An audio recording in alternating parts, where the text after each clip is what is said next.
Good day, ladies and gentlemen. I'm Matt and this is Matt's Investing Corner. Today we're talking about AMG Critical Materials. This is a company that is listed on the AEX and has been on an upward trend tremendously. If we look at the stock nowadays, we can see that in April, May, it was traded around levels of 11, 12 euros. Nowadays, it's already 30 euros. I made in May and in August some videos. And in this video, I would like to talk you through where this stock is heading towards. In this video, I will be talking about the previous predictions that I've given and the current market price. I want to talk about recent news, about any presentations given, about projects and any developments. I want to talk about the EV demand, about battery storage and EV cars. And I want to talk about some of the analysts' recent ratings that have been published. I wrap it up with a bit of a chart analysis for myself, and then I give you a full picture of where I think this company is in terms of the stock price. So in my most recent video about AMG that was recorded in August, I was talking about an expected range of 27-30 euros in Q3. Well, we just closed Q3 and it is already 30 euros as you can see. We did also a video in May whereby I was talking about a price target of 24, whereas in August I revised that target to 30. Now it's already 30, so I'll give you a new update and I'll give you first some research that basically builds my analysis. Quickly looking at the Fear and Greed Index from CNN, and what we can see currently is that the parameter is standing on 54, which means neutral. Neither is there extreme fear, neither is there extreme greed. It's a bit of a parameter indicating that there is neither a direction being given. And we're waiting for new impulses, new market developments, new political steers that will drive the market a particular direction. So recently AMG presented an investor presentation, and as you can see in the background you can see the slides that were used there. I will use a couple of these slides to basically explain some of the highlights that they were showcasing in. What you can see here on the picture is basically the lithium hydroxide battery grade refinery in Bitterfield that got up and running around the summer of this year, whereby they can basically refine lithium. And that's something, one of the first production units actually in Europe, which is quite unique. So let's go over their critical materials and technology for energy transition. So what do they see? They see global trends, need to contain CO2 emissions, improve supply security and preserve technological supremacy. The demand, science-based, conflict-free and geopolitically autarkic materials and solutions for energy transformation. Currently, their solutions are offering for transportation with the biggest part, and then afterwards comes infrastructure, energy and specialty metals and chemicals. So the supply, critical materials supply is dominated by China and Russia. AMG is focused on import substitution. So they have a unique portfolio of conflict-free critical materials. AMG has a unique critical portfolio of 10 of the EU critical materials and 11 of the US critical materials. If we look at the technology of energy transition, AMG Engineering is a global leader in vacuum metallurgy, including thermal barrier coaters for jet engines, blades, enabling CO2 emission reduction. AMG Engineering offers individual vacuum melting and refining solutions for the purification of critical metals such as titanium, superalloys and rare earth metals, enhancing AMG Critical Materials strategy. If you look at the end of heavy capital expansion, because AMG has been spending a lot of money on new infrastructure, new assets to refine and produce critical materials. As you can see on the blue is the growth, and that has been significantly in 2020, 21, 22 was spiking it, and then 23, 24 is where it started to go down again. And what they say is AMG has invested more than 650 million in capital expenditures since 2020 for its lithium and vanadium expansion projects. AMG enjoys the benefit of a long-dated, unsecured, low-cost, covenant-free municipal bond, which only requires 50 million per year, which basically means that they did not have to pay that much for these investments in terms of interest rates. If we look at what is the focus on substitution of imports and recycling, we can see that the business is split in three parts: lithium, vanadium, and technologies.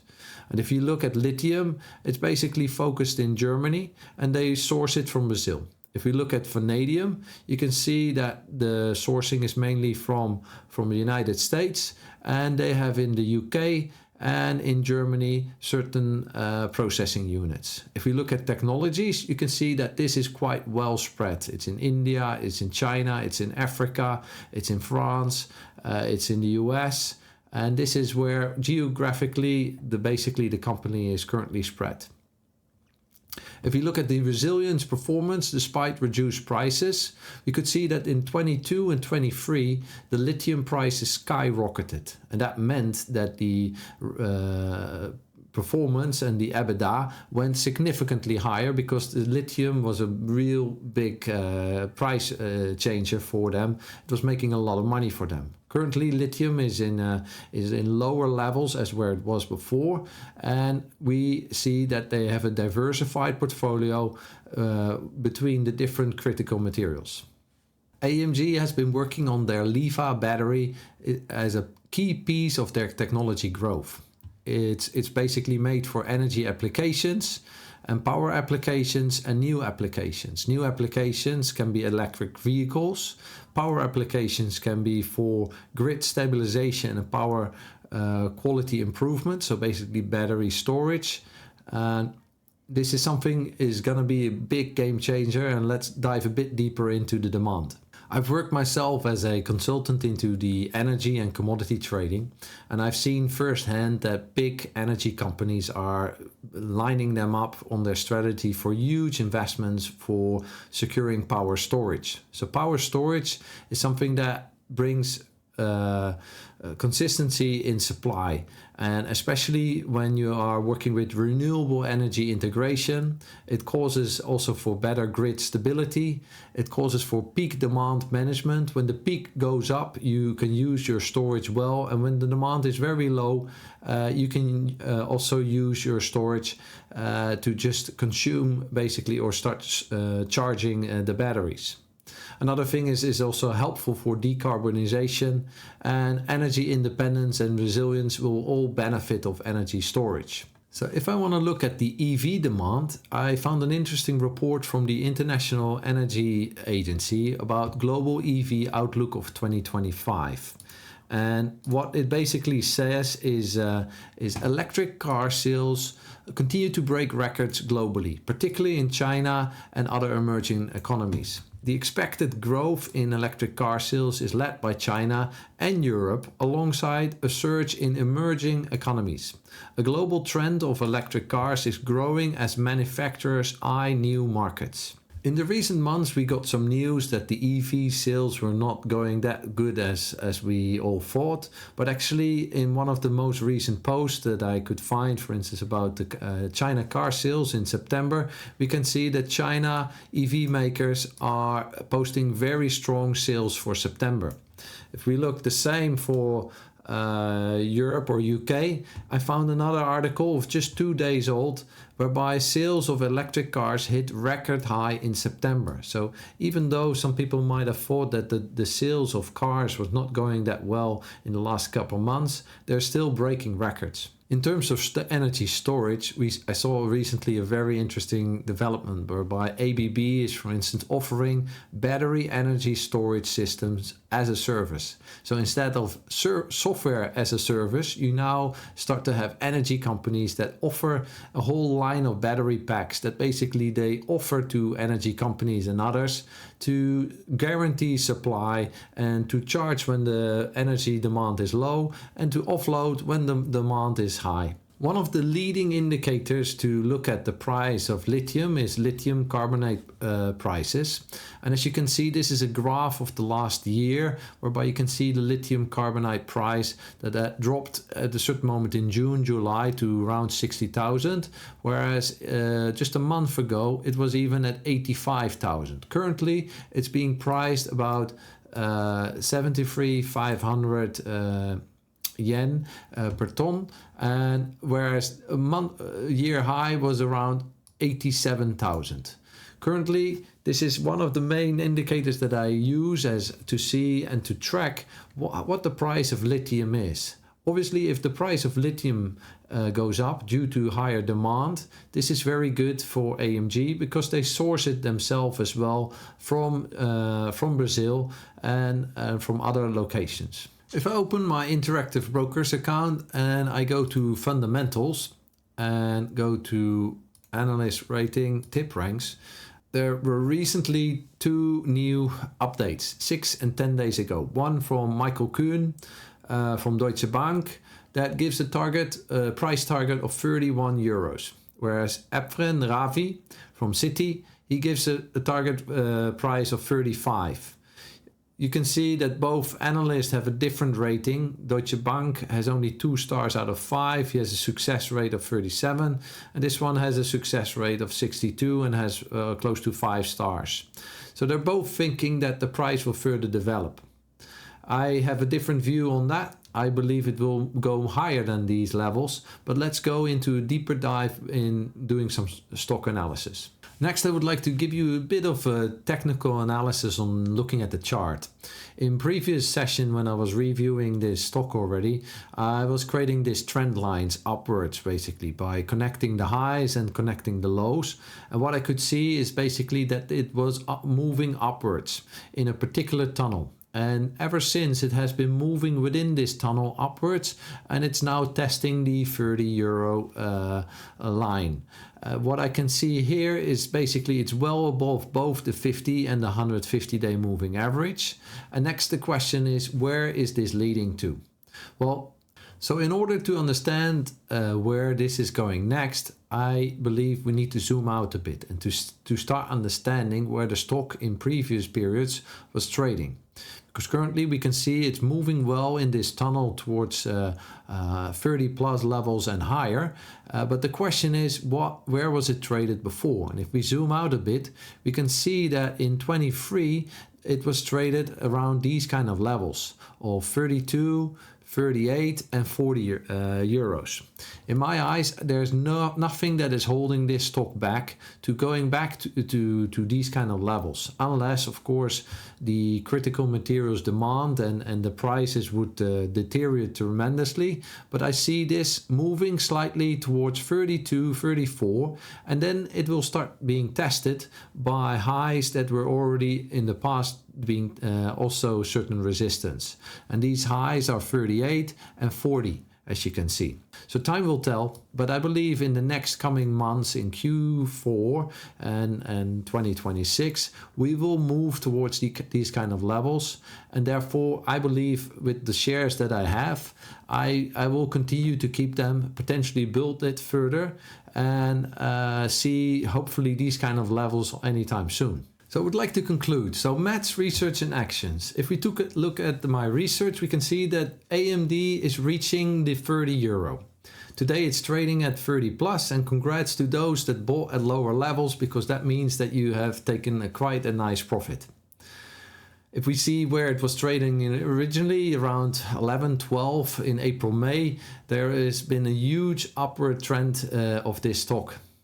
If we look at their investor presentation that they did in September, we could see that the management basically gave us an update on their technologies, about their projects. And one of their projects was about their lithium and vanadium expansion projects, which was a huge investment.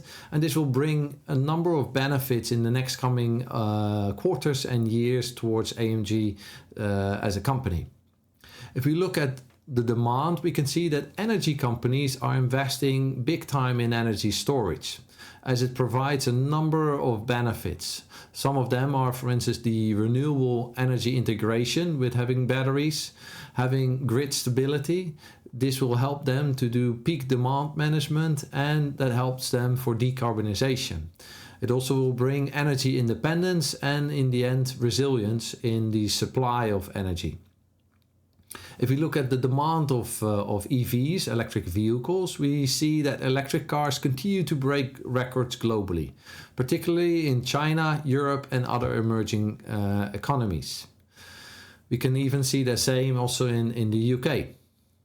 Lithium carbonate prices are holding the slide from 1 year high. Well, a couple months back, we could see that the lithium carbonate prices reached levels of 80,000 plus. Why? Because one of the largest lithium mines was shut down. And if you limit the supply, then obviously the prices will go up. And currently we could see that it went down, but it's basically at ranges of 71, 72, 73. It's stabilizing. If you look at the recent upgrades of Deutsche Bank and Citibank, they basically gave an upgrade of where they think AMG should be their target price of 31, 35. So both believe that AMG is worth more, and this is where the company is, where they believe is target price. If we look at my own analysis, we can see that AMG continues to be in their upward trend path, which is still intact, which I was already showing in August. I believe there currently is a support zone around 29, and I think the first resistance is around 38. So I believe it will continue to go to seek higher levels, and it will at a certain moment bounce their head against levels like previous year, where the company was already trading and at levels of 38. I think a target price, I would say, for end of 2025, if the continued demand goes up and the lithium prices remain as it is currently, I believe there's a possibility that we can see a AMG reaching a 30 euros level. If we look at actions, well, basically I want to maintain and potentially expand my position on AMG as I see continued growth, and if I can see another 10 euros added on, that would be amazing. This is part of my long-term investment strategy. I want to step into AMG when the stock takes a step back. So when there's a correction or when there is some news that pulls all the markets down, I might add some extra doing the dollar cost averaging strategy. So trying to take an opportunities as well to sell when I believe it's overbought. When I believe it went up quite a lot in a short period, I might sell a portion, take a bit of profit and directly step back in when it bounces back to slightly lower levels. So this is basically my analysis. I'm very curious to understand what is your analysis and what you believe is the next target price. If you have any thoughts or any ideas of how my research is missing certain areas, or if you have different views on certain particular topics, let me know in the comments. I hope you like this content and I hope to see you on the next one. Okay, take care. Bye-bye.